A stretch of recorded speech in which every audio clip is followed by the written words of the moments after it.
Hyderabad tank బండ్పై వందలాది మంది ప్రాణాలను కాపాడిన సాహసికుడు శివకు ముఖ్యమంత్రి రేవంత్ రెడ్డి అండగా నిలిచారు. గత కొంతకాలంగా ఉపాధి లేక కుటుంబ పోషణ భారమై ఇబ్బందులు పడుతున్న శివ పరిస్థితి ముఖ్యమంత్రి దృష్టికి రావడంతో ఆయన తక్షణమే స్పందించి శివ కుటుంబానికి సాయం అందించారు.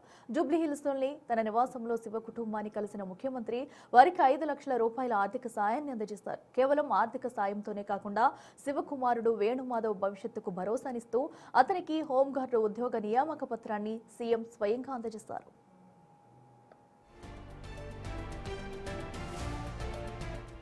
శివ కుటుంబానికి మరిన్ని వసతులు కల్పించేలా ముఖ్యమంత్రి అధికారులకు కీలక ఆదేశాలు జారీ చేశారు. శివ కుటుంబానికి తక్షణమే ఒక డబుల్ బెడ్రూమ్ ఇల్లు మంజూరు చేయాలని అధికారులను ఆదేశించారు. ఉపాధి కోసం ట్యాంక్ బండి సమీపంలో ఒక స్విమ్మింగ్ పూల్ నిర్మించి ఇవ్వాలని శివ కోరగా ఆ దిశగా తగిన చర్యలు తీసుకోవాలని అధికారులకు సూచించారు.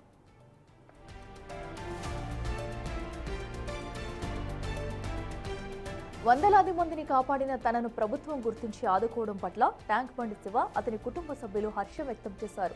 కష్టాల్లో ఉన్న తమను ముఖ్యమంత్రి పెద్ద మనసుతో ఆదుకున్నారని, తమ కుటుంబానికి కొత్త జీవితాన్ని ఇచ్చారని వారు భావోద్వేగానికి లోనయ్యారు.